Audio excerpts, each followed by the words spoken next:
Hello student, Shreyas school English medium standard 8 subject science chapter number 2, जिसमें हमने यहाँ पे जो बैक्टीरियाज थे, प्रोटोजोआ थे, आल्गेन थे, हमने देखा था। अब आगे हम वायरस देखते हैं।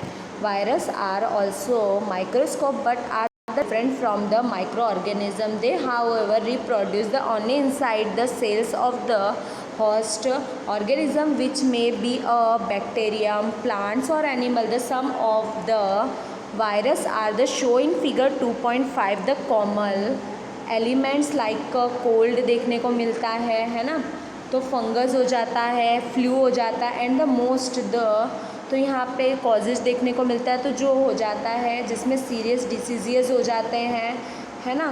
जो चिकन बॉक्स देखने को मिलता है, also by use the virus. तो जो चीज़ें वायरस से होती है, तो जैसे हमें कोल्ड हो जाता है, फ्लू हो जाता है, पोलियो हो जाता है, चिकन बॉक्स हो जाता है, तो ये जितनी भी चीज़ें होती हैं वो हमें वायरस के द्वारा होती है।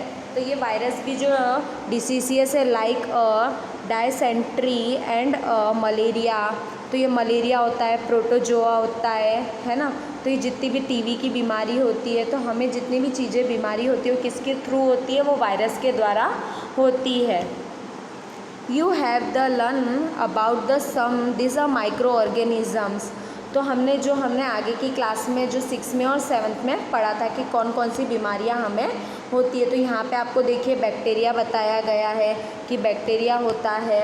उसके बाद में यहाँ पे आपको आल्गेन वाले जो भी बीमारी होती है, यहाँ पे प्रोटोजोआ बताया गया है, जैसे यहाँ पे फंगी बताई गई है। तो ये सारी चीज़ें हमें यहाँ पे बताई गई है। अब हम यहाँ पे देख सकते हैं कि figure 2.2 where do microorganism lives.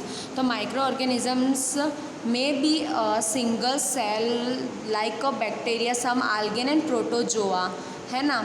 Multicellular such as a may algae and fungi, they live in all the types environmental raining from ice cold climate hot spring and, मतलब क्या हो जाता है, ये जितने भी ऑर्गेनिजम्स देखने को मिलते हैं, जैसे जिसमें आल्गेन हो गया, बैक्टीरिया हो गया, प्रोटोजोआ हो गया, है ना। तो मल्टी जितनी भी चीज़ें होती है, तो वो जैसे आइसक्रीम, कोल्ड, तो ये सारी जो स्प्रिंग चीज़ें होती है उसमें हमें देखने को मिलती है।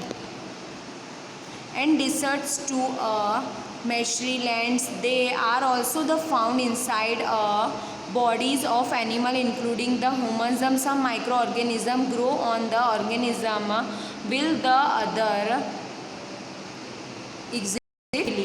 तो क्या हो जाता है, जो माइक्रो ऑर्गेनिज्म होते हैं वो अपने आप ही ग्रो हो जाते हैं, अपने आप ही बन जाते हैं। जैसे एनिमल इंक्लूडिंग होता है, उसमें ह्यूमंस इंक्लूडिंग होता है, तो जिसमें अदर फ्रीली अपना है। चलिए हमने यहाँ पे देखा। अब जो नेक्स्ट पॉइंट हमें माइक्रो ऑर्गेनिज्म एंड अस बताया गया है वो हम नेक्स्ट वीडियो में